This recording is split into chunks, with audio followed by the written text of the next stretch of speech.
अल्पसंख्याक विकास विभागानं परस्पर प्रमाणपत्र वाटपाच्या प्रकरणी तांत्रिक अडचणींमुळे प्रमाणपत्र जारी झाली। अल्पसंख्याक विभागानं ही माहिती दिली आहे। तर प्रमाणपत्र वाटपाला स्थगितीनंतर अल्पसंख्याक विभागानं आता सारवासारव करण्याचा प्रयत्न केलाय।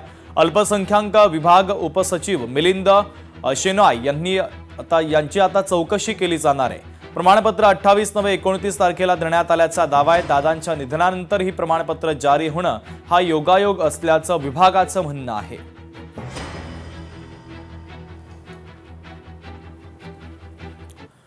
ऊस उत्पादक शेतकऱ्यांसाठी सरकारने आता अत्यंत महत्त्वाचा आणि मोठा निर्णय घेतला। FRP नुसार मोबदला मिळण्यासाठी हा महत्त्वाचा निर्णय। साखर कारखानदारांकडूनच आता 10 कोटींची बँक गॅरंटी घेतली जाईल। कारखानदारांनी ऊस उत्पादकांची रक्कम थकवल्यास बँक गॅरंटी मधून ती आता दिली जाणार आहे।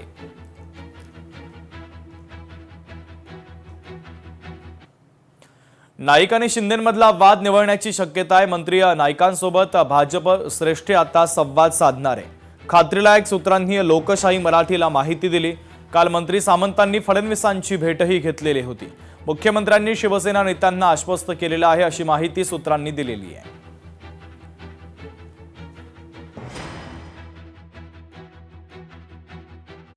टिपूचं कौतुक सपकाळांच्या अंगलट आलं। मराठी सिनेसृष्टीतूनही सपकाळांच्या वक्तव्याविरोधात आता निषेध केला जातोय। आज महाराज असते तर अशांना टिपून टिपून मारलं असतं। अभिनेता अभिजित केळकरनं ही पोस्ट केलेली आहे।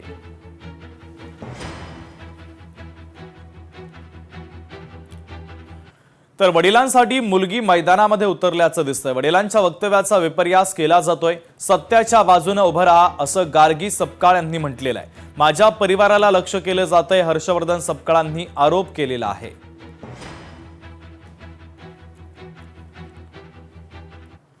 अत्यंत खालच्या पातळीवर त्यांना मेसेज येत आहेत, त्यांना टॅग करून त्यांच्या सोशल मीडियाच्या माध्यमातून त्यांना देखील अश्लील त्यांच्याशी बोलला जात आहे।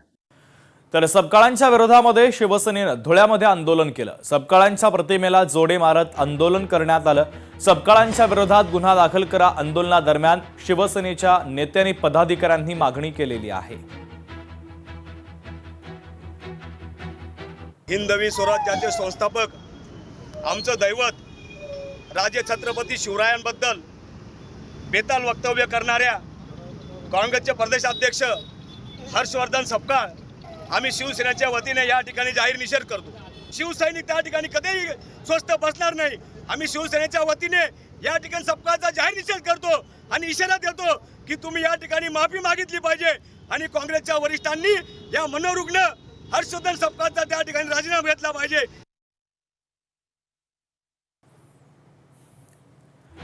तर सपकाळांच्या विरोधात शिवसेनेच्या वतीनं धुळ्यामध्ये आंदोलन करण्यात आलेलं आहे। मोठ्या संख्येनं शिवसैनिक उपस्थित होते। लोकशाही मराठी ऐका, पहा, जागरूक रहा।